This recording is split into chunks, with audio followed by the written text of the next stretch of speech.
할렐루야.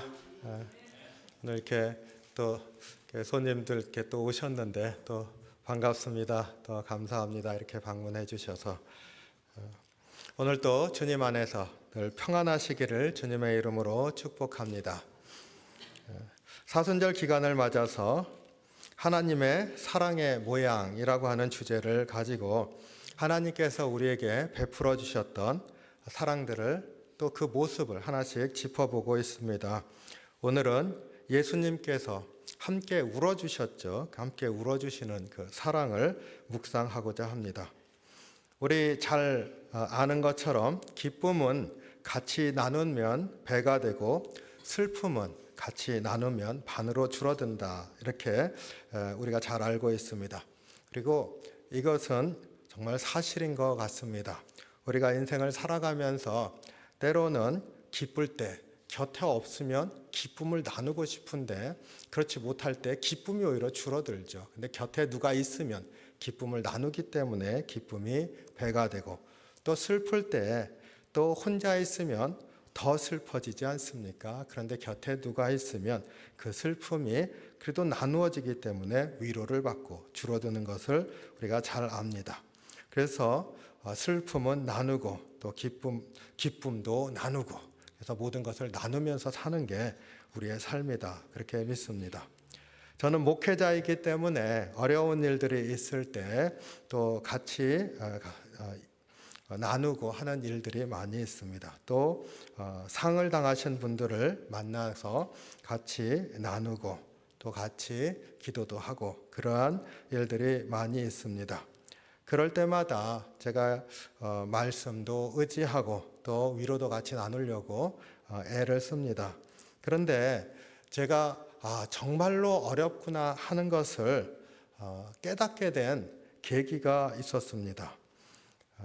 아버지께서 소천하시고 나니까 그때 비로소 누군가 가까운 가족 중에서 사랑하는 분이 주님 앞으로 나아갔을 때 그 빈자리 그리고 그것을 감당하면서 산다고 하는 것이 무엇이구나 하는 것을 몸으로 느끼고 또 알게 되었던 것 같습니다.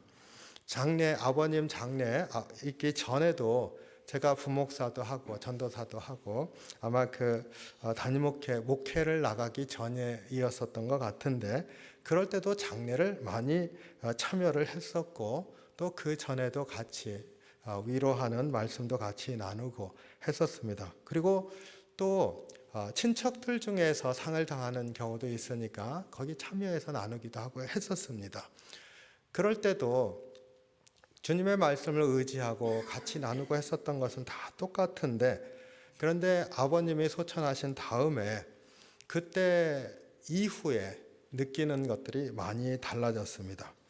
제가 아직도 기억을 하는데 아버지 장례가 끝나고 보통 이제 3일째 되면 또 이제 가족끼리 이렇게 예배를 드리지 않습니까? 그랬을 때 제가 목사니까 아버님 묘소 옆에 가서 제 동생들 두 동생이 있는데 가족들과 같이 우리 세 가정이 예배를 드렸었습니다. 그리고 그 예배를 제가 늘 하던 예배니까 어렵지 않게 준비를 해서 같이 예배를 드렸습니다.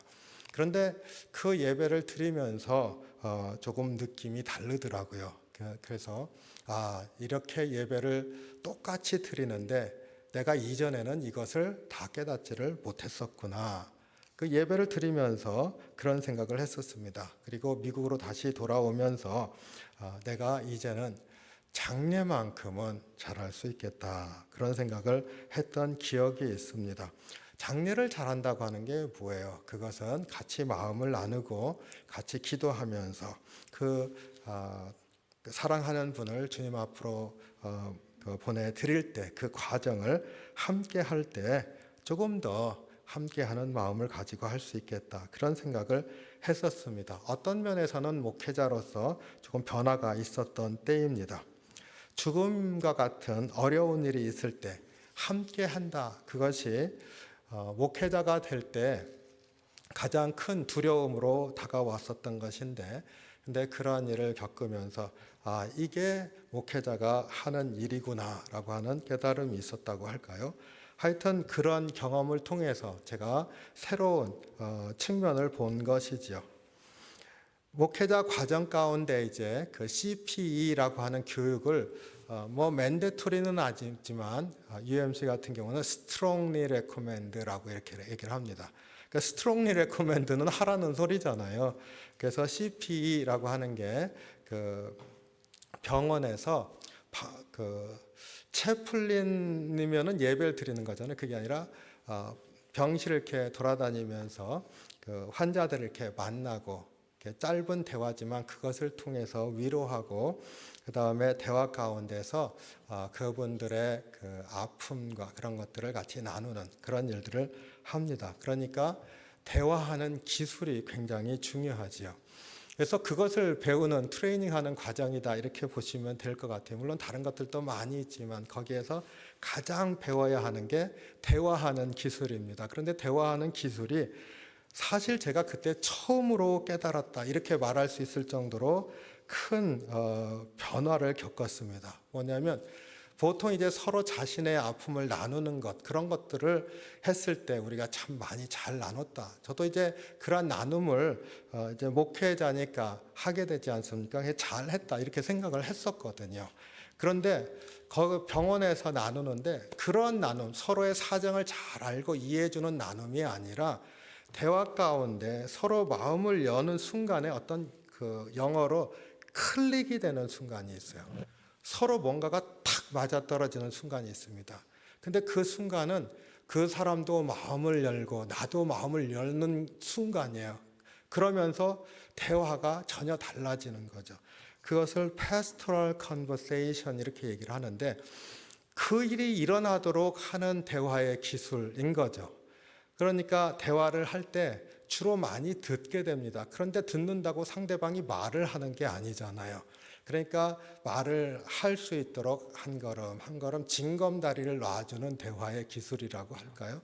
그러다 보면 그게 실제로 잘 하는 분들이 굉장히 많습니다. 그거를 이렇게 배우면서 내가 그 전에 1대1로 만나서 같이 나누면서 기도했었던 것들이나 속회에서 나누는 것이나 모든 것들이 내가 거기서 얘기할 때 보통 나누는 그것을 소셜 컨버세이션이라고 그래요.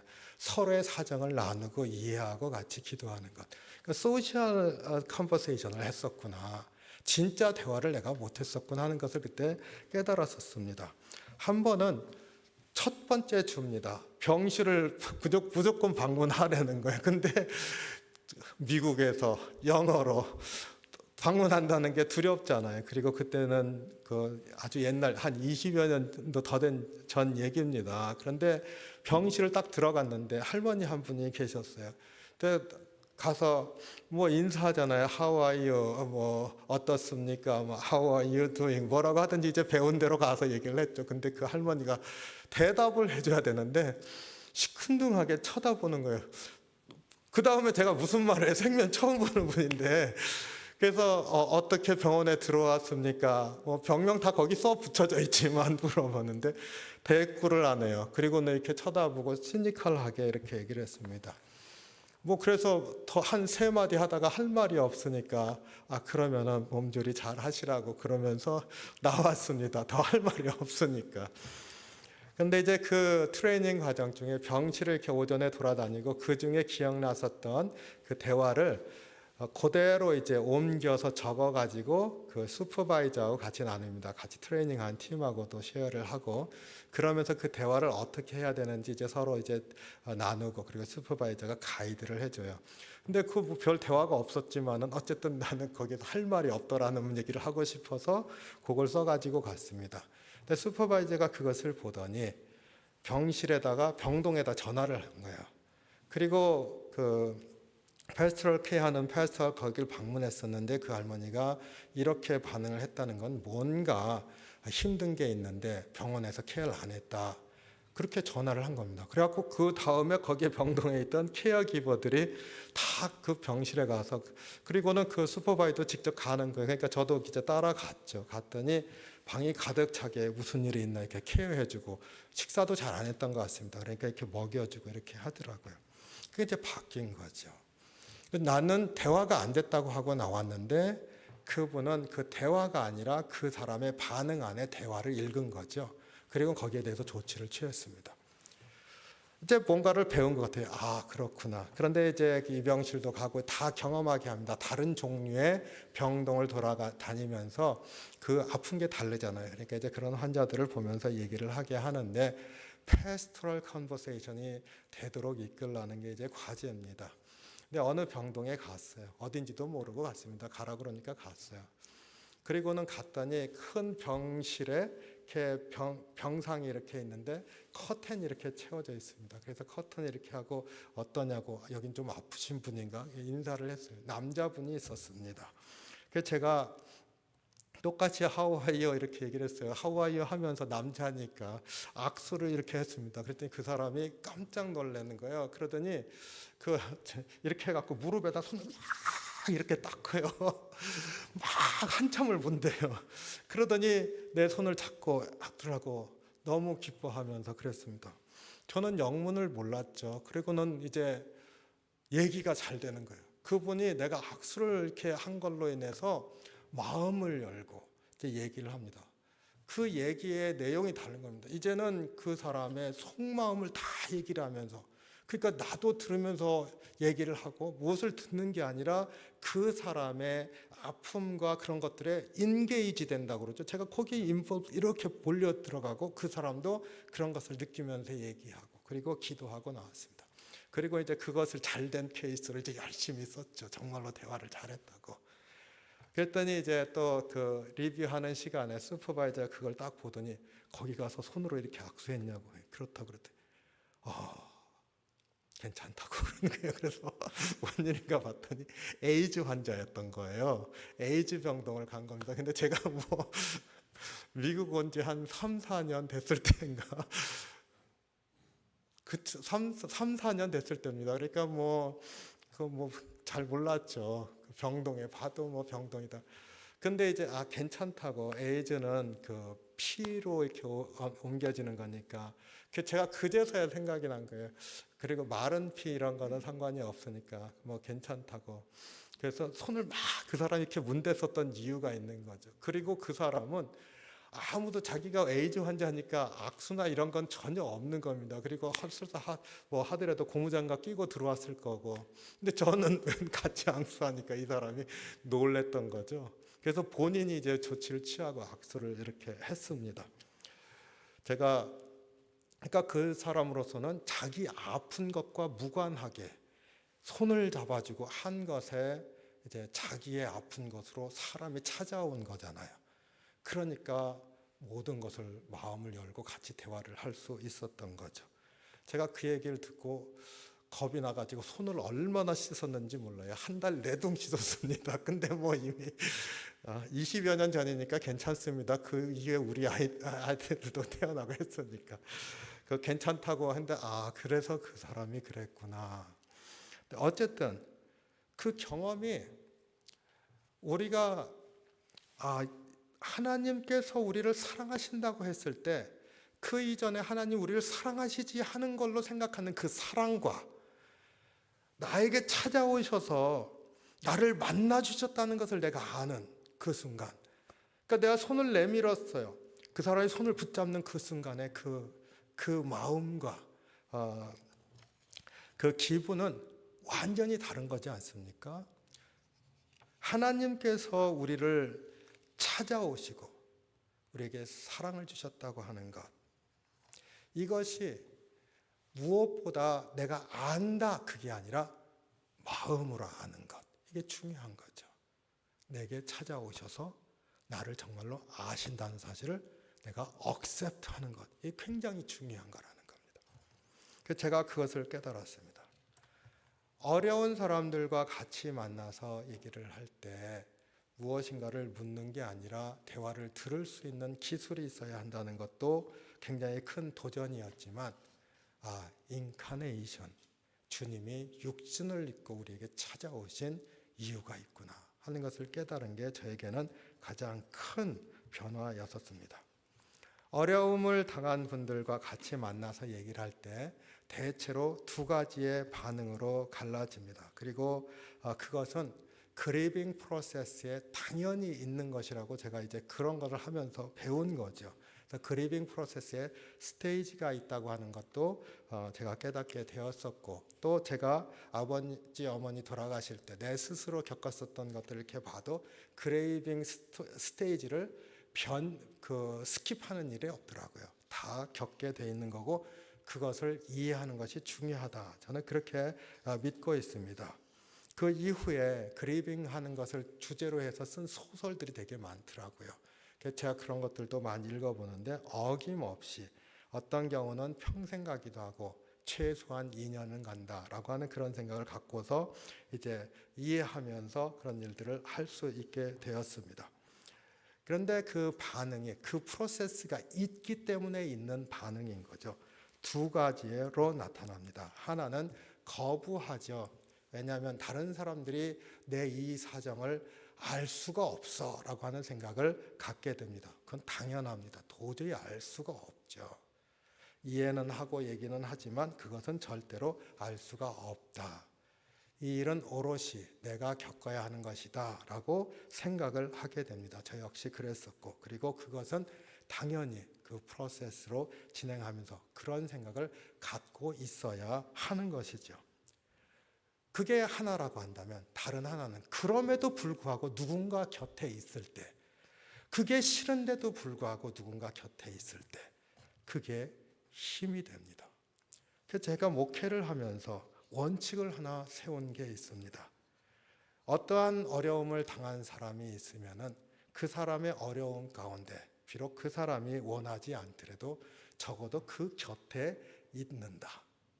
곁에 있는 모양을 반드시 유지한다. 제 원칙입니다.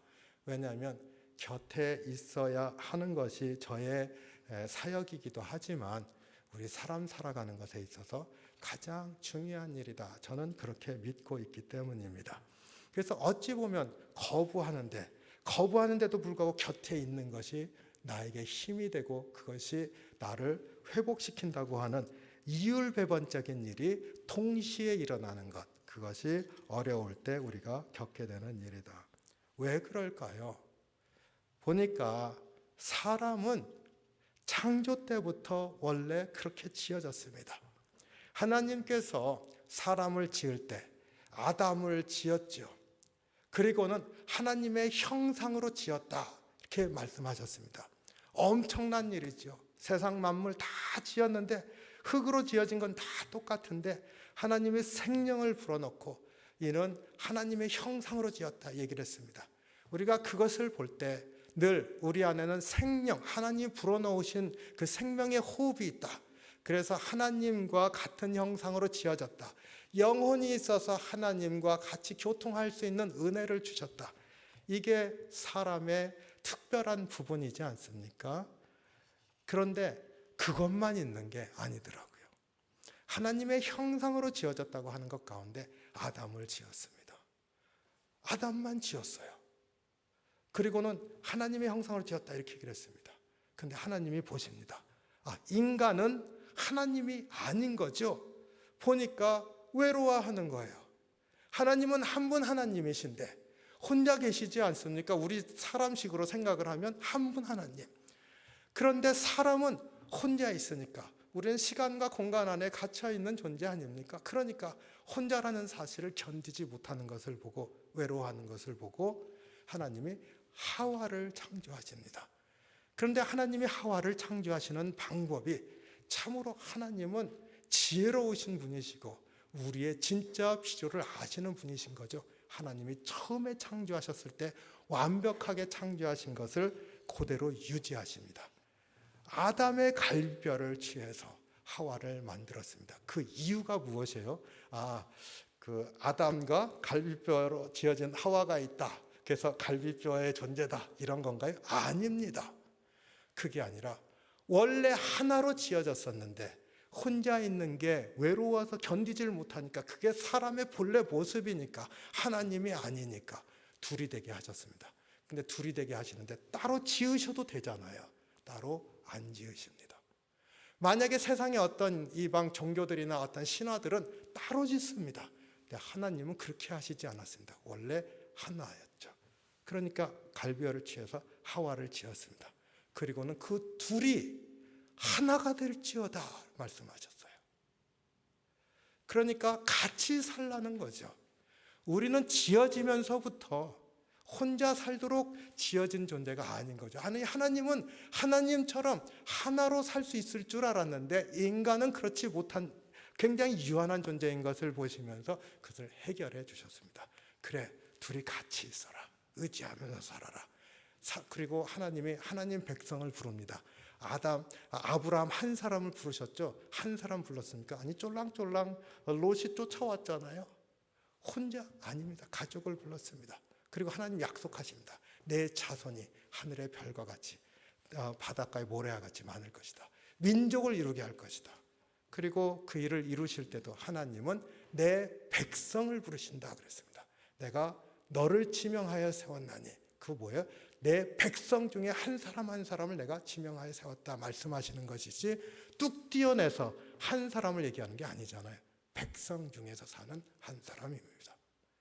하나님은 같이 살게 하신 거죠.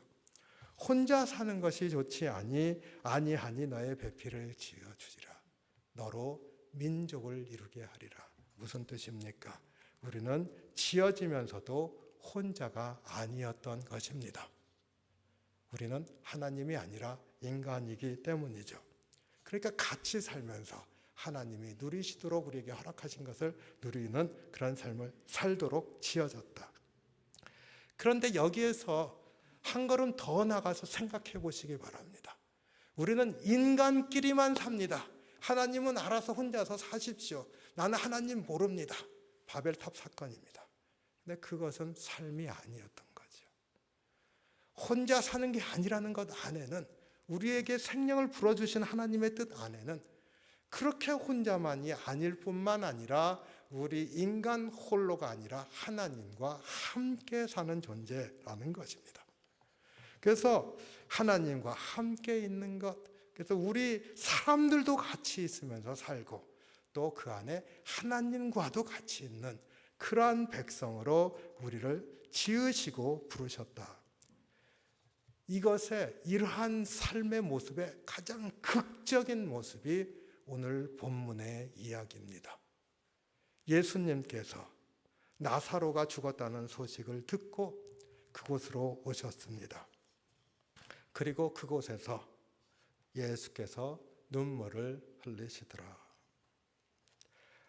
그 가장 사랑하는 사람의 죽음으로 인해서 그 가족들이, 그리고 주변의 친지들이 눈물 흘리면서 있는 것을 보시면서 주님도 눈물을 흘리셨다. 근데 예수님이 인간으로 오셨고 인간으로 사시고 식사도 같이 하시고 같이 웃고 기뻐하시고, 그러니까 눈물 흘리신 게 뭐가 그렇게 특별합니까? 굉장히 특별한 사건입니다. 신약 전체에서 한번 나오는 사건이기도 하지만 구약 전체에서 하나님이 눈물 지으시는 모습이 있는 구절이 몇 개 있기는 하지만요, 이렇게 보면서 그들이 눈물 흘리시는 것을 보면서 같이 우시는 주님, 이건 성경 전체에 한 번입니다. 굉장히 특별한 사건이지요. 이 요한복음 11장에서 이것이 왜 특별한지를 우리가 깨달아 알 때, 우리로 함께 살게 지으시고 하나님 우리와 함께 하시는데 홀로 두시지 아니하는 하나님의 그 마음, 그 사랑을 우리가 깨닫게 됩니다. 예수님께서 같이 눈물을 흘리시는데, 눈물 흘리시는 그 모습을 보면서 요한은 뭐라고 하냐면요, 이분이 하나님의 아들이시다, 이분이 본래 하나님이시다 라고 얘기를 합니다. 이게 사실은 우리는 하나님이 육신을 입고 오셨고 사람들과 같이 있으면서 사람으로서 사는 모든 모습을 그대로 보여주시면서 하나님의 사랑을 우리에게 드러내 보여주셨다. 그러니까 우시는 것도 같이 마음을 주시는 하나님의 마음이지, 그러니까 있을 수 있지 생각할 수 있습니다. 그러나 요한이 이 말을 쓸 당시는 굉장히 파격적인, 굉장히 우리 뭐라 그럴까요? 레디컬한 그러한 말입니다. 왜냐하면 당시에 있던 모든 사람들이 신은 인간을 위해서 눈물을 흘리지 않습니다. 철학자들은요, 더구나 신이 눈물을 흘린다고 그건 신이 아니지. 최고 신이 아니지. 최고 신은요, 완벽한 절대적인 존재예요. 그런데 거기에 약간의 변화라도 생기면은 변화가 있기 전과 변화가 있던 후 둘 중에 하나는 완벽하지 않은 상태인 거잖아요. 그러니까 신은 절대로 변화가 없는 존재입니다. 그래서 서로 리플렉션을 해도 신은 자기 안에서 리플렉션을 해요. 그림으로 그리면은 언제나 그 철학적 개념을 그릴 때 원으로 표현을 했습니다. 왜냐하면 완전한 것이기도 하고 무한한 것이기도 하고 처음과 끝이 없는 것이기도 하고 그리고 자기 안에서만 서클을 하는 거기 때문이에요. 변화가 없는 존재입니다. 포르필이라고 하는 사람이 자기 스승의 글을 그대로 썼는데 플로타이너스, 신플라톤주의를 창시한 사람이죠. 거기가 기독교인을 비판하는 글을 썼는데 그것을 그대로 오늘날에도 남아 있습니다. 그게 묶여져 있는데 거기에 기독교를 비판을 뭐라고 하냐면 저들은 신을 몰라서 미신을 쫓는 자들이다라고 비판합니다. 신을 모르는 이유가 뭔지 알아요? 참신은 변화가 없는 존재인데 그들은 그것을 이해를 못한다. 그래서 그들이 믿는 건 신이 인간이 되었다고 믿는다. 그럼 인간이 되는 순간 신은 절대적인 존재에서 가장 불완전한 존재로 변했는데 그게 어떻게 신이냐?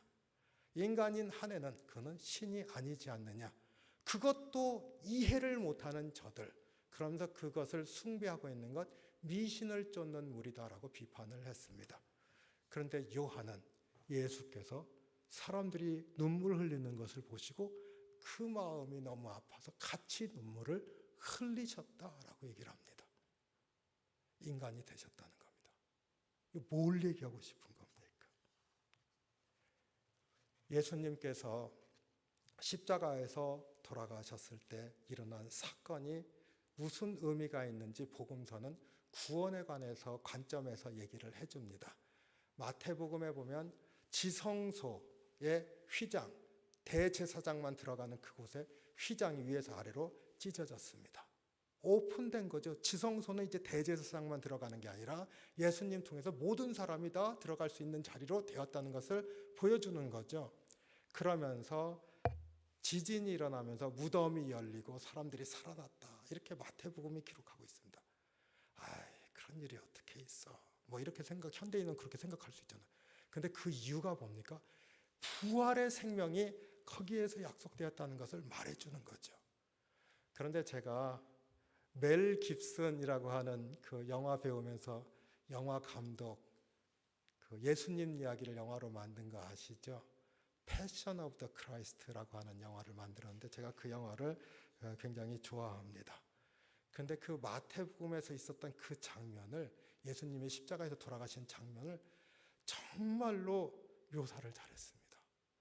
예수님이 십자가에서 돌아가시고 십자가에 달려있는 그때 마태복음 땅이 흔들리고 뭐 이렇게 묘사하고 있는데 하늘에서 땅도 흔들리죠. 근데 성경대로 이렇게 묘사하니까 근데 하늘에서 비가 내립니다. 비가 내리는 그 장면의 앵글을 여기에서 하늘에서 비가 내리네 이렇게 보는 게 아니라 하늘에서 비가 내리는 그 구름에서 땅으로 이렇게 앵글을 비추면서 비가 이렇게 내려옵니다. 그러니까 마치 앵글이 눈처럼 보이는 거예요. 하늘의 눈이 이렇게 눈으로 이 땅을 예수님 십자가를 내려다보면서 비가 오는 것처럼 보입니다. 하나님이 그 순간에 눈물을 흘리고 계신다라고 하는 이미지를 줍니다. 제가 그 장면이 너무나 성경엔 그 얘기가 없잖아요. 그런데 예수님이 눈물을 흘리셨다라고 하는 장면을 저는 그렇게 묘사했다고 생각을 합니다. 그 장면을 보면서 하나님이 마음이 그렇게 아프시지만 그 독생자를 우리를 위해서 내주셨다라고 하는 것을 그렇게 그 영화의 장면으로 묘사하고 있는 거죠. 눈물을 흘려서 하나님이 철학자들, 오늘날의 사람들, 그러니까 기독교인들은 진짜 신을 몰라. 그런데 요한은 우리에게 얘기를 합니다. 우리 하나님은 우리를 홀로 두시지 아니하시고 어떠한 대가를 치를지라도 심지어 하나님 되심을 포기하실지라도 육신을 입고 우리 곁으로 찾아오시는 분이시고 우리가 아파서 눈물을 흘리는데 그 눈물을 보시면서 같이 눈물을 흘려주시는 하나님이시라는 겁니다. 하나님의 사랑은 우리를 홀로 두시지 않는 사랑이라는 거죠. 이러한 사랑은 예수님을 통해서 우리에게 이렇게 알려졌는데, 예수님을 통해서 알고 보니까 구약에서부터 쭉 흘러오는 하나님의 마음입니다. 구약에요, 그 하나님의 사랑이 항상 자비하심, 멀시풀, 긍휼하심 이런 단어로 나타나 있습니다. 히브리어로 그렇게 나타나 있어요. 헬라어로 쓴 신약에서는 사랑이라고 얘기를 하는데, 그것과 똑같은 그런 사랑하심의 모습을 자비, 긍휼 이런 단어로 표현을 하고 있습니다. 그런데 이사야 49장 15절 이사야 선지자의 선포입니다. 하나님에 관해서 비유로 얘기를 해주십니다. 여인이 어찌 그 젖 먹는 자식을 잊겠으며 자기 태에서 난 아들을 긍휼히 여기지 않겠느냐. 이사야 선지자의 선포의 말씀인데, 하나님, 너희 하나님이 어머니와 같이 너희를 자식과 같이 여기시는데 어찌 그 여인이 젖 먹는 자식을 잊겠으며 자기 태에서 난 아들을 긍휼히 자비롭게 사랑하지 않겠느냐라고 이사야 선지자가 말씀하십니다. 근데 이 한 구절 안에 재미있는 그 워드 플레이라고 하죠. 말로 이렇게 플레이하는 부분이 있습니다. 그게 뭐냐면요, 그 어머니의 태에서라고 하는 단어와 긍휼히 여긴다 하는 단어가 뿌리가 같은 한 단어입니다. 이게 어떻게 다른 히브리어의 같은 단어입니다. 레헴이라고 하는 단어가 어머니의 태, 복중의 아이를 갖는 그 어머니의 태, 라밈이라고 하는 단어가 자비, 긍휼하심, 하나님의 사랑을 나타내는 단어입니다. 근데 그 단어가 약간 변화되었는데 그 뿌리가 같은 단어, 같은 말입니다. 여기에 무슨 말이 있습니까? 어머니의 태, 자식을 그 태에서 잉태하고 있을 때 그 태, 그렇게 해서 그 아이를 보호하면서 태어나고 그렇게 태어난 자를, 그 자식을 어찌 잊겠으며 긍휼히 여기지 않겠느냐. 그 태에서 태어난 아이, 그 말과 자비하심, 사랑하심이 같은 단어. 그렇게 우리를 사랑하신다는 겁니다. 그러니까 구약에서도 하나님이 우리를 사랑하시는 그 모습이 뭐예요? 어머니의 그 태 안에 있는 아이를 사랑하듯이 하나님은 우리를 그렇게 품고 계신다라고 하는 것을 이사야 선지자가 선포합니다. 이 하나님의 사랑을 깨달아라 라는 거죠. 이것을 아는 자가 예수님의 눈물을 아는 거죠. 예수님의 눈물은 우리를 사랑하시기 때문에 내가 눈물을 흘리는 그 눈물을 보시면서 같이 눈물을 흘려주십니다. 이게 예수님의 사랑입니다. 하나님의 사랑입니다. 우리의 삶 가운데 하나님은 절대로 우리가 하나님을 몰라서 떠나 있는 것처럼 보이지만 포기하지 아니하시고 찾아오시면서 우리를 사랑하십니다. 이게 우리에게 보여주신, 예수님이 보여주신 하나님의 사랑, 같이 눈물을 흘리시는 사랑입니다. 이 사랑이 우리 가운데 허락되어져 있고 이 사랑이 늘 우리와 함께 한다는 사실을 분명하게 믿으시기 바랍니다. 어렵고 힘들 때 때로는 거부하고 싶고 때로는 아무것도 없는 것 같지만 주님은 그리 말하지 아니하십니다. 내가 너와 함께하고 내 눈물을 내가 안다. 나는 내가 너를 위해 흘리는 눈물이 보이지 않느냐 물으십니다. 이 믿음으로 주 안에서 다시 한번 소망을 갖고 세상을 이기는 삶을 사시기를 주님의 이름으로 축원합니다. 기도하겠습니다. 사랑이 많으신 주님, 주의 은혜와 사랑에 감사합니다.